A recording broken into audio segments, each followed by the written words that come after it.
Welcome to Making Sense of the Madness. We've got a great show lined up for you today. We're going to be talking everything financial from Bitcoin to the Federal Reserve with Mark Schaftlein. Then we're going to dig deep into RFK Jr., SSRIs, and beef tallow with Dr. Mark Sherwood. And we're going to wrap up the rest of the week with Zak Paine. You're not going to want to miss it. Buckle up and get ready to make sense of the madness.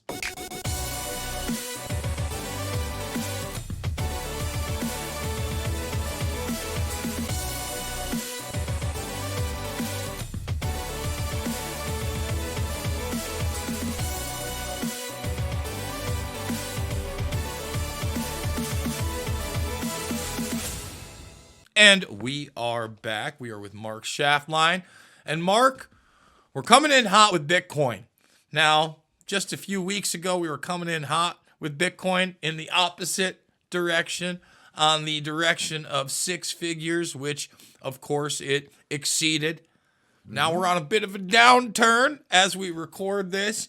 It's at the 86, maybe even 85 range. I saw it dip down to that earlier today. Just yesterday, we were in the high 90s. Shows you can take a 10 or so % hit like that.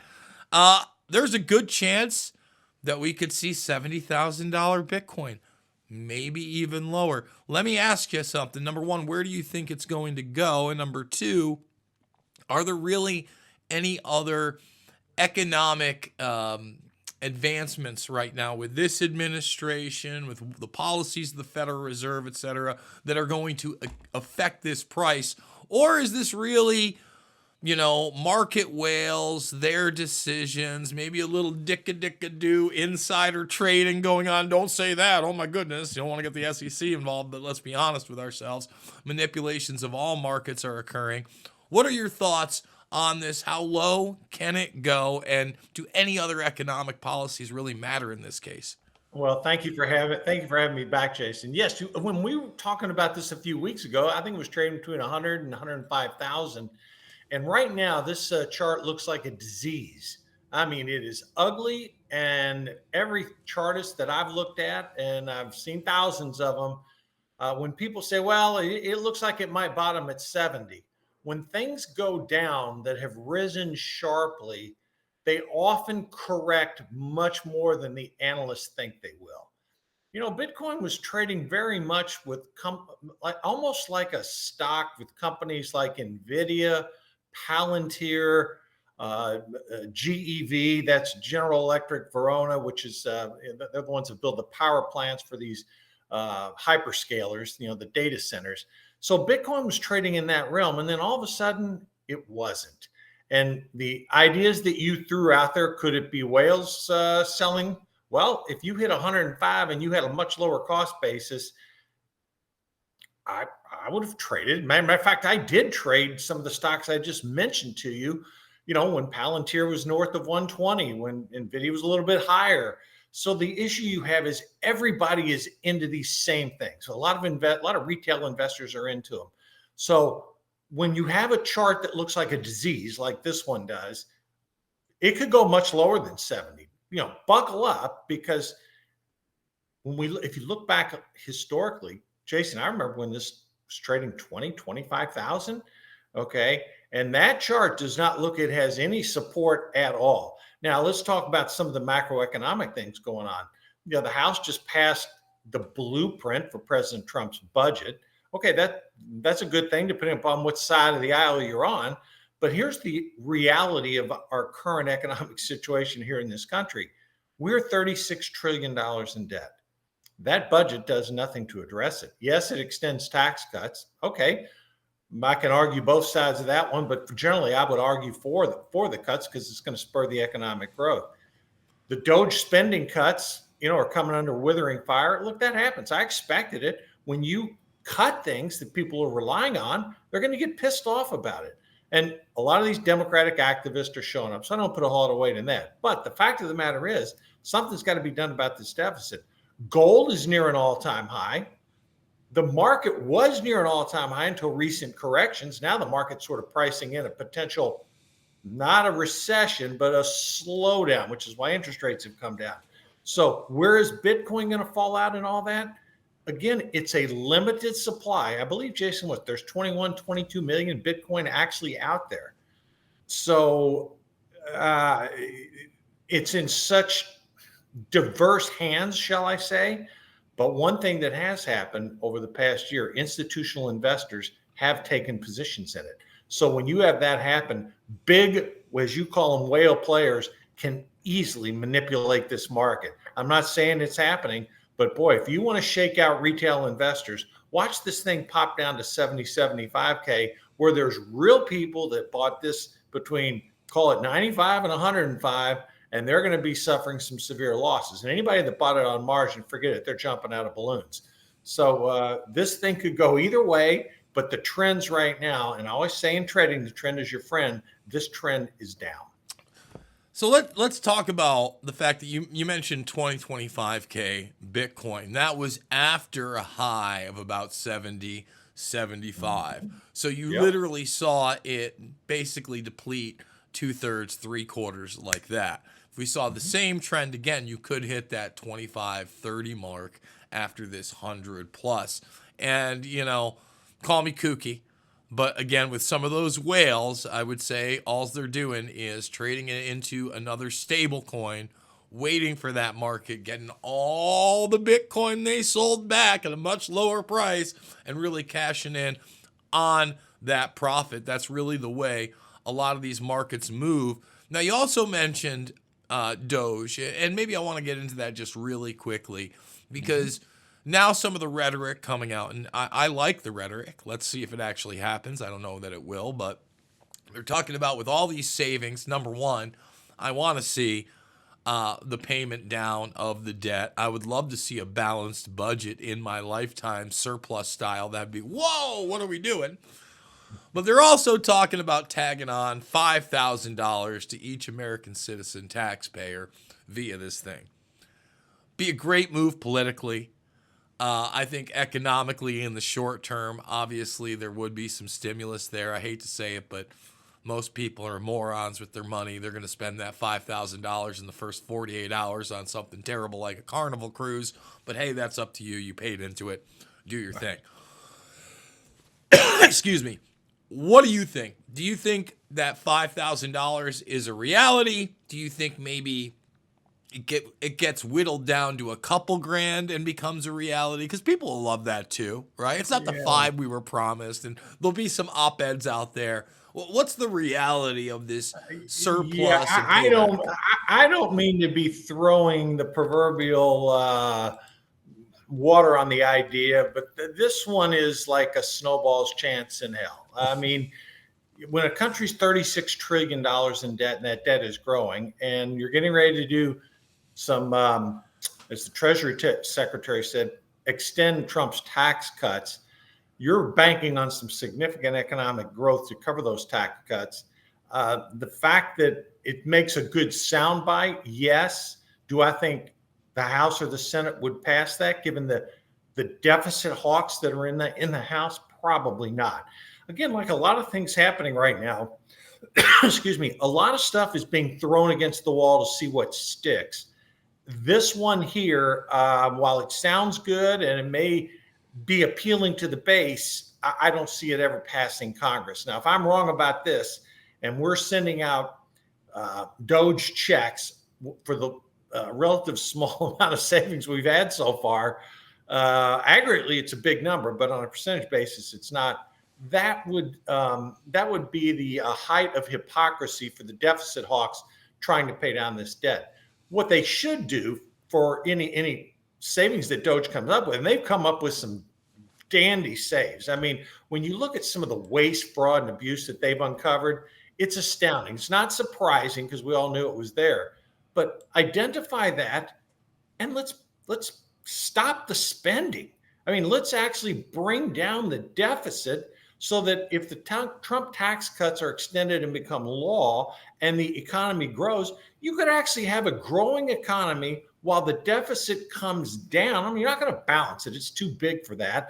And 80-something% is made up of defense spending, interest on the debt, Medicare, Medicaid, Social Security.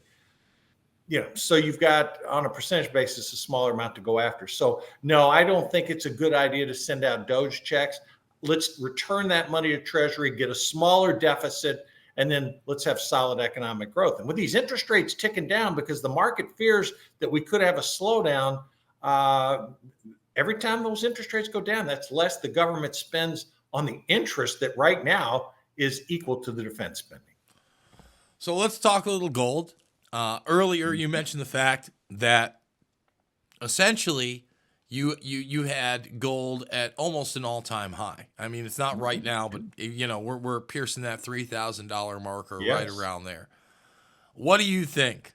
Are there gold in them there hills? Again, this all sounds really great, but at the same time, is this a reality that Trump is going to be able to actually walk into Fort Knox, live stream it with the Musker nuts, and do a full audit there? This thing hasn't been audited since the 70s, and even that audit was slightly suspect. So what are your thoughts here, Mark? Yeah, I think this is more a shtick than anything else. I've been to Fort Knox before. The gold is there. You don't get to see everything in it. And it's, well, believe me, if you watch the old James Bond stories from back in the 1960s, I think it was Goldfinger. The gold is in Fort Knox. This is one of those, like, Trump is throwing so much stuff out, and he's actually driving Democrats nuts with all this stuff. That, on the big picture scale, is one of those, okay, we can go in, we can prove the gold's there. I don't have a doubt in my mind that what's on the balance sheet is on the balance sheet. And I think this is one of those nice things that he's throwing out that will excite a certain segment of the population. But auditing Fort Knox, I mean, that's a pretty easy thing to do. It's not like you're going through books and records and debits and credits and liabilities and assets. You're like, hey, let me see it. Okay, is it touchy-feely? And yes, I believe that that's going to be the case. Gold, I think, is going much higher because, again, you have a situation where inflation continues higher than people have anticipated. The Fed's goal is 2% inflation. I think that's still too high, but the market's currently running a little over 3%. Okay, so you ask yourself the question, well, if they want to be at 2% and it's really running 3%, and when you strip out food and energy, it's really running more than that. And to borrow your friend Ron Paul's analysis, when the United States went off the gold standard back in the Nixon administration, the dollar has lost 97% of its value, as have other currencies during that same period of time. So the dollar remains the best currency in a bad house, and it's been relatively strong. So you don't usually get a situation where you have strong dollar and strong gold, but well, you certainly have that right now. I think gold goes much higher than 3,000 because the historical perception of store of value. And you can make the same argument for Bitcoin, but it's not happening on Bitcoin, and it is happening on gold.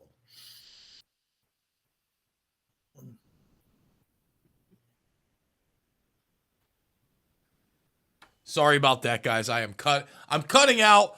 My throat is terrible. I'm coughing all over the place here. We're trying to make it work. When we're talking about the Federal Reserve in particular, prior to the Trump administration, there were talks of cuts to rates. Those have kind of fallen by the wayside. We've had Powell out there arrogantly saying, prior to Trump getting in, that if he was asked to step down, he wouldn't. And he doesn't have to. It's a private operation. Mm-hmm. You mentioned Ron Paul. One of the things that's made me giddy like a schoolgirl is the idea that Ron Paul would get in there and be able to audit the Federal Reserve. Again, I don't know how realistic that is. Realistic. Again, I want to believe. I want to believe in fairy tales and unicorns and leprechauns riding those unicorns into pots of gold that are back. Now, obviously with Fort Knox, like you said, either it's there or it's not. I'd say there might be a little bit of trickery there. There's been scandals in the past where we've sold some tungsten bars laced in gold to China. Just want to remind people we're not the most honest all the time. And with this audit, maybe not. But with the Federal Reserve, there are books, okay? Mm-hmm. Yeah. Lord knows what those books say. I'd imagine not the greatest. You don't think there's going to be an audit what do you think is going to happen with the Federal Reserve? Because obviously, economically, if things aren't going to the liking of this Trump administration, Trump's a mover and a shaker. He's going to try to do something. Are we going to see a public butting of the heads? Are we going to see movement on Wall Street? Are we going to see media narratives of economic depressions, recessions, etc.? What are your thoughts? I think there may be a little bit of bluster, but it's not going to go anywhere beyond that. Trump has picked an excellent Treasury Secretary who's well respected by the markets and has a great relationship with the Federal Reserve. Now, look, there's been limited audits done on the Fed, but one thing I can share with you, there's a wealth of data about the Federal Reserve. When Jerome Powell gets up there and says we're an open book, excluding a handful of examples under emergency situations, you can pretty much see what the Federal Reserve is doing. As an example, their balance sheet peaked at about $9 trillion back in 2022. It's now down at 7. Pre-COVID, it was sitting around 2. So it's still significantly elevated. And part of that increase in that balance sheet is when they flooded the market with COVID money. And obviously that was the precursor to inflation, but you have seen that balance sheet coming down. So do I think Trump is going to pick a fight with the Fed? I actually do not, because of the fact that Wall Street has such a significant respect for the job Jerome Powell has done in managing the money supply of this country. And I want to point out a couple other things too. All right. We're in a situation right now where the market itself has been pushing rates down. So we're in a situation right now where the 10-year note has come down significantly. That normally signals an economic slowdown. It's a perverse methodology, but if you think you're going to have an economic slowdown and these numbers start to soften a little bit, then Jerome Powell will reduce interest rates. So do you want to be sitting here rooting for a soft economy? Maybe not, but there are a lot of people on Wall Street that are, because they're viewing this dip that we've had as an opportunity to have interest rates reduced, because if you have a slowdown, then you will see a reduction in rates, and the markets are already pricing that in. So I think Trump may, instead of picking his battle, the street may be fighting it for him. And really what he needs to focus on, which is part of the theme we ran on the campaign, he's got the American people with him on core issues. And what do they want to see? He campaigned on no tax on tips, no tax on Social Security. Those things are in that budget bill passed by the House. So will they become law? We'll see. But if he continues to do what he promised, I think politically it's going to go well for him. 99.9% of Americans do not understand the Federal Reserve. So when you try to pick a fight and explain it, you're already losing. So I think he may bluster a little bit, but at the end of the day, he's going to get what he wants with the markets helping him versus him having to do something dramatic. Final question: when do those markets trickle down to lower prices for the American people, where we can actually see it at the gas pumps and the grocery stores? Well, on gas prices, it's really interesting. Oil hit under $70 a barrel earlier today. So as the supply increases, and if you see an economic slowdown in the US and or China, oil prices will come down. And oil is in everything. I mean, you can say what you want, but oil is a driver of the economy. The other thing that is a lot of people bitching and complaining about the tariffs. Look, reciprocal tariffs, meaning if you tax us 20%, we're going to tax you 20. That has a lot of support with the American public. Not as much these prohibitive tariffs, but when other countries are taxing us and taking advantage of us, that has widespread support. I think prices will come down, but I don't think they're going to come down as fast as people think. So this may be something happens in the latter part of the year versus where we're seeing right now. And eggs will come down once the damn chickens start to hatch more. So, when I hear people complain about the price of eggs, I just got to say, buy something else then for right now, because, that's a function of supply and demand with chickens. And what Biden kill 100 million chickens or something like that. So it's going to take a little while to get that back in balance. I'm sorry, folks. I am sorry. I over and over again. You don't even understand. I mean, I got a lozenge in my throat. Mark, everybody know where they can check out the Schaftlein Report. Okay, we air Saturdays and Sundays, 3 o'clock to 4, and other scheduled times. Check out patriot.tv. You can see the schedule. We always have great guests on, and this week will be no exception. Great joining you today, Jason. Thank you so much, Mark. We're going to take a break. We're going to come back. We got Dr. Mark Sherwood. We're going to be talking about RFK Jr. and his impact. You're not going to want to miss it. More Making Sense of the Madness after this.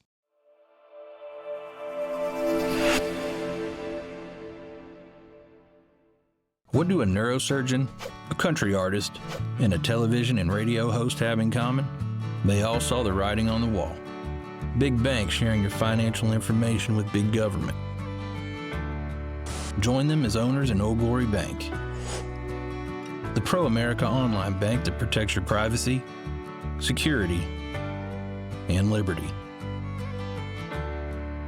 Invest today at own.oldglorybank.com.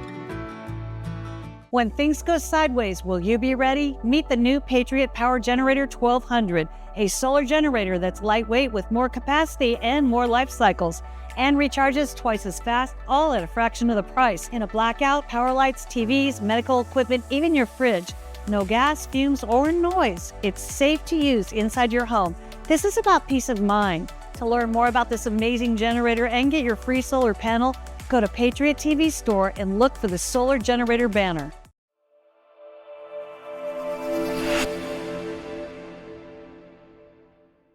And we are back. We are now joined by Dr. Mark Sherwood and RFK Jr. making big moves, making me smile in a lot of ways. We got that confirmation. And I'm not going to lie to you. First of all, I've remained good. Let's keep those fingers crossed. Anything with the drive-through this year, we're almost 2 months down. Haven't done it. No BK, no McDonald's, nothing. However, now that I have seen the great Steak and Shake bend the knee to RFK Jr. and say they are going to use beef tallow.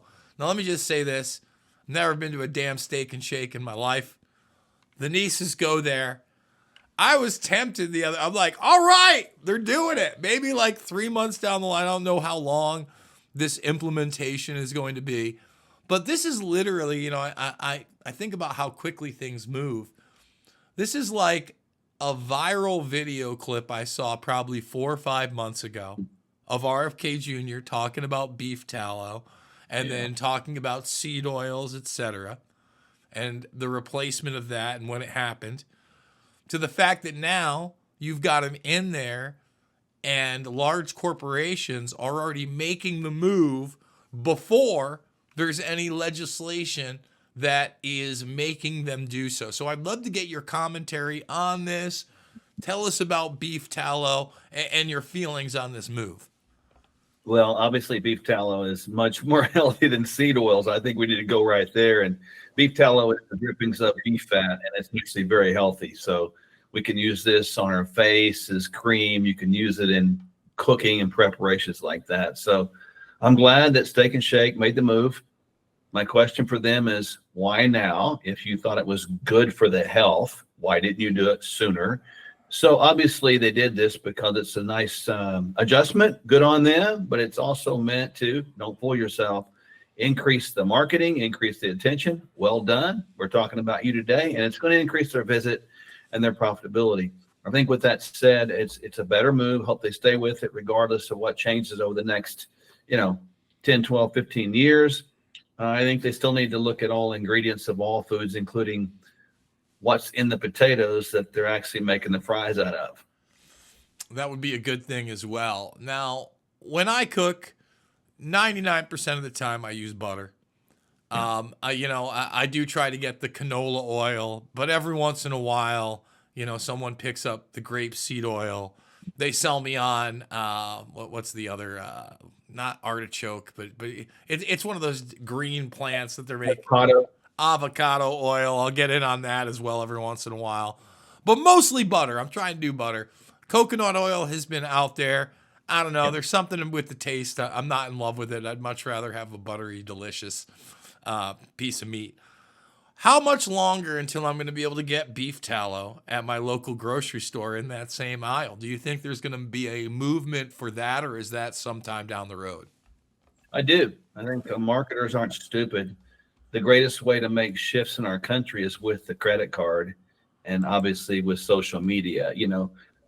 Look, it's right or wrong. We're talking about it right now, which I find is beneficial, but it'll be there soon. And one of these department stores that we see, or one of these food chains that we see, they're fools right now if they don't capitalize on this publicity that beef tallow has. So they're probably right now, as we think about it, they're probably sourcing it, pricing out their hard costs, their SRPs, and have a strategy for rolling it out there. So let's shift gears from food to drugs. And I'm calling them drugs because that's what these things are. I don't even want to call them medications. But this class of SSRI drugs that I've been talking about now for close to 2 decades. And not in a positive manner, by the way, folks. No. Now, I'm not saying that in some cases with some people, you might want to institute these drugs in a very regulated basis. Maybe not stacking them the way they do. Again, let's just try this and this like it's a cocktail at a bar. You might like this one. No. Highly regulated. But this seems like the first time with RFK Jr. in there saying, hey, we're going to audit these things. We're going to take a real look at them. We're going to see what the effects are. And, of course, the mainstream media is already saying this is a disaster. They're pulling out all the doctors that are in the big pharma pockets to come out and say, oh, my goodness, this is dangerous. Really a lot of the same rhetoric that they were using before RFK Jr. was confirmed. I think they're going to double, triple down on this. Number one, how long do you think that these studies are going to take?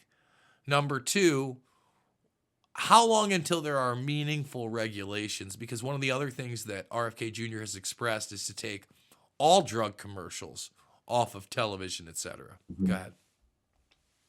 Well, I would like to see, first of all drug commercials off television and leave the hands of the education to the doctors or the medical professionals. That would be a first line good step, I think. With these studies, just understand that the selective serotonin reuptake inhibitors, SSRIs, that we're talking about here, are just pushing or holding serotonin in what's called the synapse for a little bit longer.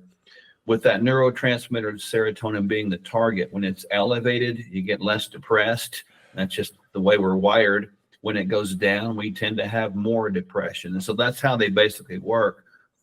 But I don't have a lot of confidence, Jason, in the studies. And here's why. Because how are you going to determine the effects on that other than just asking a person questions? When you ask a person questions, like in a questionnaire, it's like nothing more than an observable study. It's got bias in it, And so it's going to be hard to do this. I think the best thing to do with approaching these things is understand that young people, actually, let's just call it all people, are not born with an SSRI deficiency. Therefore, what is causing the lack of the serotonin output or normal synthesis into the neurotransmitter synapse? With that said, that is done with proper nutrition and proper amino acids and B vitamins. And so the more we instill good nutrition into our society, specifically in schools, and the more we instill the idea that life is not a straight line, but it's crooked, and you need to get over it sometimes and learn the coping mechanisms, maybe a nice exercise or walk would be good, we're going to still struggle with this issue. We've actually opened Pandora's box with these SSRIs and ADD, ADHD, all this mess, and it's going to be hard to sort of put that in the box back again. So let's talk about that because, again, another big part of this Make America Healthy, again, is dietary. And yes. I think there are just so many people out there, we've kind of alluded to it in the beginning with the beef tallow and the fast food, that are always looking for the quick fix, the pill, the shot that is going to make them skinny. And now they've got that shot, by the way. Wasn't really available 5 years ago. I think this is kind of added to the mass psychosis that everything can be fixed with an injection or a pill or some type of a pharmaceutical. At the same time, the COVID 1984 nightmare really pushed a lot of people in the opposite direction, where they started realizing, hey, wait a minute, these industries, operations, etc., they may not have my best interests at heart. How do we move more into that arena where there is personal accountability and acceptance and putting people on the correct nutritional and exercise paths? You know, it's 50 degrees out here in the Midwest right now. It's gorgeous. Those walks are a coming. But there are still people that are extremely resistant to that. I can't wait till the sun is shining. Let me tell you, my dog doesn't let me off the hook when it isn't freezing outside. We're definitely going to go take that walk. But I'm glad that we do, because it's just as beneficial to me as it is to him. Yeah, I believe, Jason, we're in a place right now in history where I think reality needs to really set in firmly, because here's what I mean by that. As you mentioned correctly, we learned over time, because of cultural persuasion and, well, let's call it indoctrination, that there's a pill to fix your problems. Well, that's translated into every part of life. There's somebody else, including the government, there to fix your problems. The government should supply me with homes and phones and jobs and money and protection and all that stuff. We need to understand that the responsibility for self-care and even self-worth and even self-value and earning power is all really rest in each of us as human beings, as individuals, this great country. It is time to get that back. You know, I personally have told people I'm glad that RFK is in a place right now of HHS head. However, whether he's there or not, that does not transfer the responsibility of the government to take care of you and your health. That responsibility is yours and yours alone. And the choices that we have out there are available to choose good lifestyle habits, food, exercise, stress management, and rest, if we just want to. And I hope that our want to comes back along with our personal responsibility that we should own once again. Sherwood.tv is the website. What would you like to leave the audience with, and how can they support your work, good sir? You look, we're having great conversations now about health. For the first time in the last 2 decades, health and anti-drug messaging is really out there in the frontline media these days. I'm grateful, but let's don't fool ourselves. We got ourselves in a problem right now, and the best way to get ourselves out of a problem is to take personal responsibility, as I was saying, for our health. So every day you wake up, you should decide, regardless of what it says in the media or not, is you're going to eat well, move well, sleep well, de-stress well, and hang out with people that are going to lift you up and not tear you down. Dr. Mark Sherwood, thank you so much. We're going to take a quick break. When we come back, we got Zak Paine. You're not going to want to miss it. More Making Sense of the Madness after this.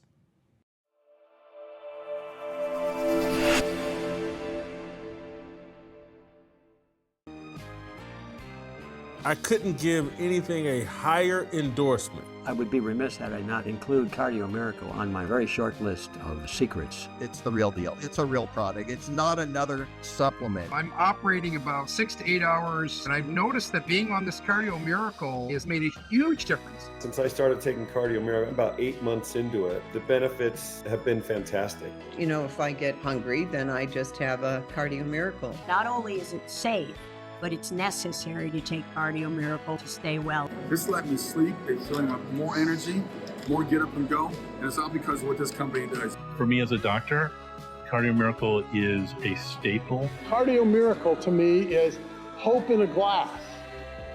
To try Cardio Miracle for yourself and get a special fan discount, go to the host page right now and click the link for Cardio Miracle.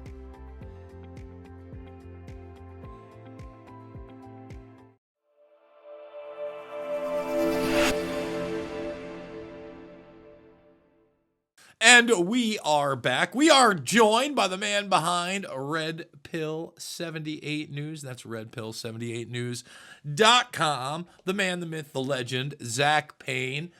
Zak, let's talk a little dust up, a little shake up over at the FBI. Now, the last time that we talked, Patel was still on the cusp of being confirmed. He has now been confirmed.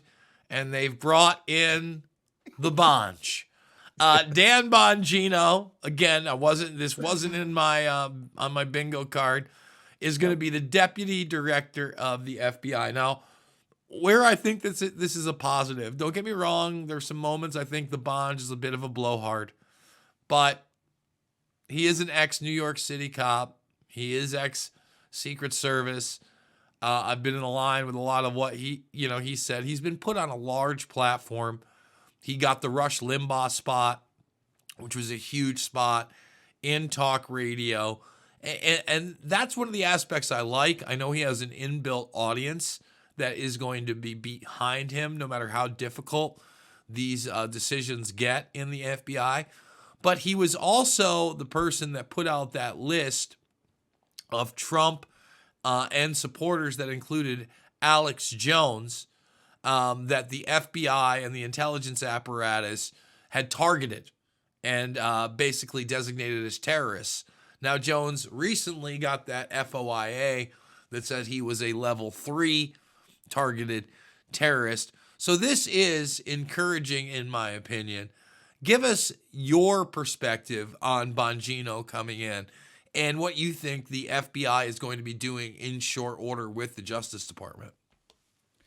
Yeah, I too find it to be very, very good for America overall, and even better for the FBI. And in terms of justice, I think that Dan Bongino is exactly what we need. You know, Kash Patel has a unique experience, having worked with Devin Nunes in Congress, uncovering all sorts of corruption, not only at the FBI, but across the federal government. He is well-versed in Spygate. Dan Bongino is also very well-versed in Spygate. And Dan Bongino had previously actually applied to the FBI, but was turned down. And I think that it probably had something to do with his podcasting career. So I think that if you wanted to have somebody in there as a number 2 to Kash that was going to go hard on corruption at the FBI and also going hard on corruption throughout the larger federal government, I don't know how you could pick somebody better than Dan Bongino. I mean, he's been talking about this stuff on a daily basis, maybe not in the exact same way that we have, but I mean, like, he's hit the highest level and important pieces that I think for the average American, many of them, it was difficult for them to absorb. You know, people like us, we knew, it's obvious, the FBI is corrupt. They were going after American citizens. They were going after political enemies. It's solved. Let's go ahead and take care of it. But there's a lot of people who perhaps needed to have that point driven home to them. And by now, I think that it's pretty much crystal clear. Now, also, interestingly enough, Dan Bongino is vaccine injured from the COVID-19 clot shot. And so that's another aspect of the lies that the government told that he is well versed in. If we're looking at potentially bringing criminal charges against different members of the federal government or perhaps pharmaceutical industry for the lies they told to the American people, for deaths, for lifelong disabilities and injuries, I think that Dan is also a very good candidate. And then let's also finally not forget his ownership stake in Rumble. Rumble has been a spectacular tool in the info war and helping to bring voices to the voiceless. Myself and many others were deleted from YouTube years ago. And if it wasn't for Rumble, we wouldn't have platforms in the same way that we do today. So I think there's a lot of good that Dan can do. And I know 100% that he's loyal to President Trump, and he will be loyal to Kash. Now, Patel has already kind of shaken up the FBI, already putting agents out into the field as promised, has not completely removed people from the building in D.C. just yet and made it a museum. Fingers crossed. What are some of the things that need to be done now that they've announced Bongino in the realm of criminal investigation and prosecution? That are going to be important not only to this administration, but to criminal accountability in the future? Well, there's a couple of key things, but one they actually announced yesterday was an investigation into James Comey for running an off-the-books honeypot operation, inserting 2 attractive female FBI agents into President Trump's 2015 campaign. That's already happening. So I think that that's a great place to start, because a lot of this corruption spreads out from James Comey. I mean, this is a network of people. beyond just James Comey. I think that you need to look at every single person who worked at the FBI or worked at the DOJ that was directly involved in Spygate and the attempts to subvert the election, to stop President Trump from becoming president. And then I also think with Cash's unique experience working with Devin Nunes in Congress, it would be great to go back to my good friend Nate Kane and his Uranium One whistleblower allegations. Not so much allegations. I mean, he worked at the FBI and he had the proof. I mean, he delivered the sauce to them. So the crimes committed by those involved with Uranium One, which include Hillary Clinton, which include James Comey, which include Robert Mueller. I mean, the list goes on and on. There is no shortage of people to investigate, indict, and prosecute. The problem with that is, in my opinion, I just don't necessarily know how you get a Hillary Clinton into prison. A James Comey would be phenomenal, but even that is a huge name. Robert Mueller, I don't know that he's going anywhere. I think that you would get public pressure maybe on somebody like a Robert Mueller if you release the 9/11 documents. And sure, there have been whispers out there, but we haven't seen anything move in the actual direction that that's going to happen. At the same time, we seem to have like this battle now about the declassification of the MLK, RFK, JFK, and quote unquote Epstein files between Bondi and this other woman. Where do you see that moving? How quickly will we start getting documentation, or at least being told that we're on the path to getting that documentation? I mean, I anticipate it to be coming at any moment. You know, I think the last thing that Cash would want to do is to come into an FBI that's hostile towards him, that is filled with people that he can't trust, and then say, go get me the most sensitive and explosive things that I know the public wants to see, and then bring it to me. Because there's a good chance that they might fall into a shredder on the way to see him, or perhaps they might just get bleach bitted. So what we're seeing is very similar to what President Trump has done so far in this first month. Sort of a measured approach to to ensure a cleanup process, which will leave a foundation which makes it possible to bring this information to the public. You know, Pam Bondi has said she's got this information from Jeffrey Epstein. I don't know what that means. I mean, we're talking about volumes and volumes of potential pieces of evidence. So how much of that is she actually personally invested in? What is she looking at? Is she looking at a summary? Is she looking at a report? Is she trying to determine what she's been given, if it's the full story, or if there was a cover up and a cleanup, because we know that there was? You know, I don't know. So that is perhaps a little bit more complicated. If she's just talking about a list of people that we know went to Jeffrey Epstein's island and likely engaged in child trafficking and rape, you know, maybe that's a little easier. But also, you know, there's questions of defamation and such if you don't have the evidence at hand to present. And of course, you also don't want to tip your hand and say, hey, guess what? We know that you did this with children, but we're not going to indict you yet. We're going to give you the chance to fly to Moldova or to Estonia, someplace without an extradition agreement, Israel. But anyways, I think that this information is going to come out soon. When it comes to JFK, MLK, RFK, there was a timeline on identifying if there was additional information. And the FBI, they did that. And then they had like 45 days to prepare it to be presented. And there's always these kind of annoying milestones, these guideposts that they put forward, like, okay, first you have to see if there's anything. Then you have to figure out what it is. Then you got to put it together. Then you got to write a report. The bureaucracy kills me in Washington, D.C. But, I mean, you have to have it organized, don't you, Jason? I mean, if you just did an info dump on the internet, you know, some random website on the FBI's homepage that wasn't clearly marked or wasn't identified with, like, you know, subheadings and footnotes, then it would be really easy for that stuff to fall through the cracks. I mean, I want it to come out. I want it to come out now. But I also want it to be organized. And I also want it to be in a way that will impeach certain people and perhaps give us a reason to say, hey, you know, we've been lied to. Americans need to know the truth. The one thing that I don't want, and I don't think we need, is for Anna Paulina Luna to be dictating the terms of any of this stuff being released. She doesn't even have declassification powers with this this committee that she's doing. It's not like it's a subcommittee.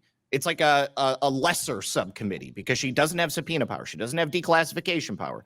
The only thing that she's going to be doing is looking at the information that the DOJ releases. So she's going to get it at the same time as us. If she's trying to gatekeep, then that's a real problem because that's not how it's supposed to work. But as long as we, the people, gain access to the information, and what Anna and her committee is doing is simply, giving their opinions on it, I don't have a problem. One more thought.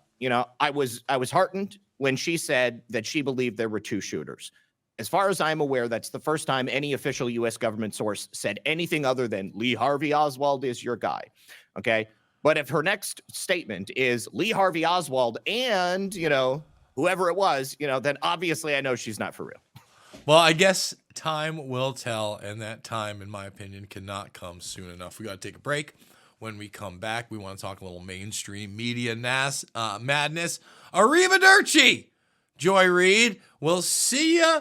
Don't let the door hit ya where the good Lord split ya.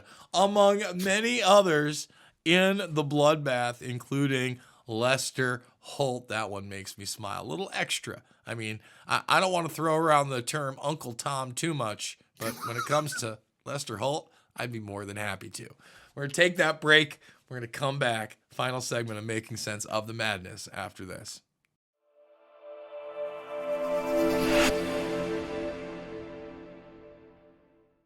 Attention American business owners. Big or small, your company deserves to be seen, and Patriot TV is here to help. We're proud to support American-owned businesses by offering a free listing of your company on Patriot TV Store. That's right, no cost, just visibility to millions of loyal viewers who want to support American businesses like yours. Whether you run a small business or a nationwide company, this is your chance to reach a dedicated audience on Patriot TV Store on major smart TVs like Samsung, LG, Sony, TCL, Roku, also on Apple, Android, Amazon, Fire Stick, YouTube, Facebook, Rumble, Truth Social, X, and of course, the Patriot TV Store app and website. It's our way of giving back to the community and helping American businesses thrive. Let's work together to build a stronger America. Don't miss out on this incredible opportunity. Get your free business listing today. Contact us at info@patriot.tv. I couldn't give anything a higher endorsement. I would be remiss had I not include Cardio Miracle on my very short list of secrets. It's the real deal. It's a real product. It's not another supplement. I'm operating about 6 to 8 hours, and I've noticed that being on this Cardio Miracle has made a huge difference. Since I started taking Cardio Miracle, about 8 months into it, the benefits have been fantastic. If I get hungry, then I just have a Cardio Miracle. Not only is it safe, but it's necessary to take Cardio Miracle to stay well. This let me sleep. It's feeling like more energy, more get up and go. And it's all because of what this company does. For me as a doctor, Cardio Miracle is a staple. Cardio Miracle to me is hope in a glass. To try Cardio Miracle for yourself and get a special fan discount, go to the host page right now and click the link for Cardio Miracle.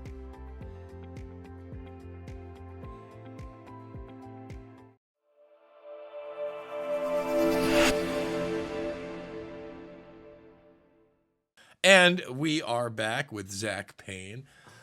Zak, bloodbath in the mainstream media. Some of these names I'm reveling in. I'm loving it.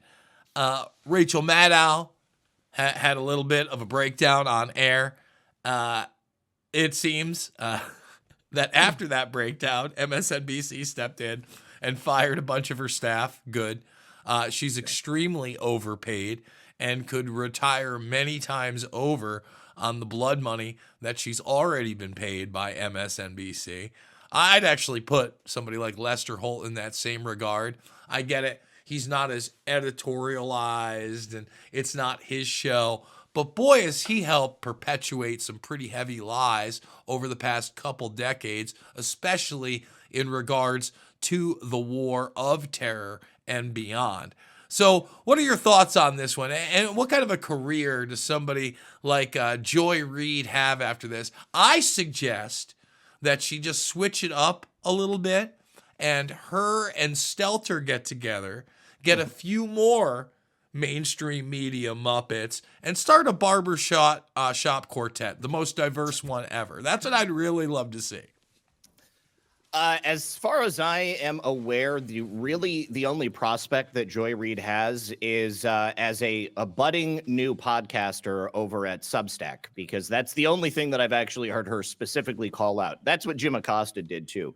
You know, if I had to pick one piece of this story, Jason, that was my favorite, and believe me, there were many, it was the fact that Joy Reid and her staff learned of her show's cancellation from a leak that was made to the New York Times.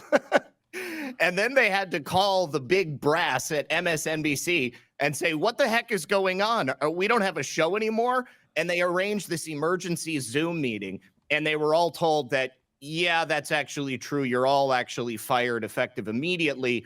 But you're welcome to apply for other jobs at MSNBC. We can't guarantee you that you're going to get a job, but you're welcome to join the newly competitive and meritorious pool of other applicants that we're considering over here at MSDNC.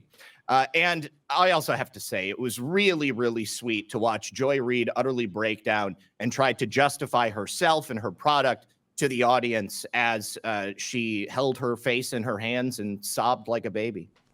It really was. And I hate to take too much pleasure in somebody else's downfall, but the arrogance of these people, the race baiting, the identity politics, the fact that they have thrown around terminology insinuating people like myself are bigots and racists and fascists and Nazis has been super overwhelming. And look, I get it.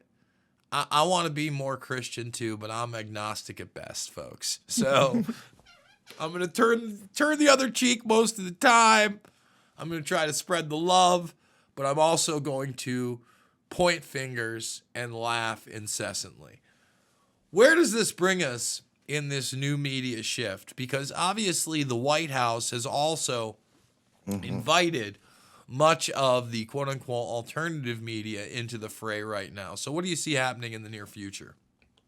I see myself in that White House press briefing room thanking Caroline Leavitt for the opportunity and President Trump for saving America. No, for real, though, I have put my application in. It would be the honor of a lifetime to be able to do that. I really see a shifting wind in the media landscape here in the United States. I mean, the mainstream propaganda, fake news media has been collapsing for a very long time. And right now, we're quite literally watching their implosion. Their audiences have left. The funding has dried up with the closure of USAID. People are not willing to spend millions of dollars for hack talent like Joy Reid and Rachel Maddow. And so as a result, they're either going to have to evolve or they're going to die. And if they die, it's perfectly comfortable with me. And, you know, who knows? Places like CBS, they might just lose their broadcast license altogether. And that means that there is going to be more room in that White House press briefing room for people like us to ask the real questions, to talk about the things that are truly plaguing the hearts of Americans. Because people like the mainstream media talking heads that we've talked about, they're insulated from the average daily troubles of the American people. They don't have to deal with those things. They don't care about illegal immigration and invading criminal aliens because they're simply just not touched by it. You know, they're surrounded by bodyguards. They have other people do their shopping for them. You know, they get a ride to work. I would be very, very surprised if they had to clean their own townhomes.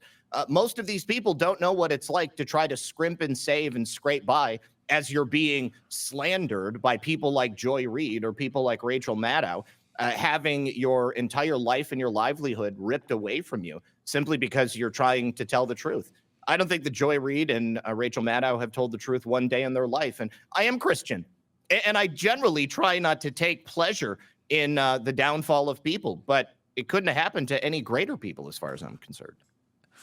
In these last couple of minutes, where do you think the peace process with Ukraine and Russia is likely to be in the next couple of weeks? We've seen Zelensky go from, totally incoherent, refusing meetings, lying about meetings, talking about $100 billion that he didn't receive, to bending the knee somewhat. We've seen the normalization of the process of Trump's people speaking with Putin's people. Do you think a deal actually gets done in the next couple of weeks? And can we see a true de-escalation and agreement there in this first year of the Trump presidency? I absolutely think we will. And although Zelensky has been a little bit bipolar, I think that probably has more than a little bit to do with his cocaine habit. He and Ukraine have officially accepted that mineral extraction deal that President Trump wanted as part of the peace process. And I just read this morning that he's actually preparing to fly to the United States to sign that agreement. So I think that we are going to have a total ceasefire, peace on the ground, and an end to the hostilities probably within the next month. I mean, it seems like it's going to be right around the corner, but I know that there's going to have to be a lot that gets wound down there. And then, of course, we also have to put the European nations in their place as well. But if they're too busy paying for their own obligations to NATO, then they're no longer going to be able to afford any troops on the ground or any aid or any comfort that they're giving to Ukraine at this time. So I think we're in a good position. RedPill78news.com is the website. Zak Paine is our guest. Love having him. Folks, you know the drill over here. It is not about left or right to this guy. It is always about right and wrong. I absolutely love you guys, and we will see you on the flip side.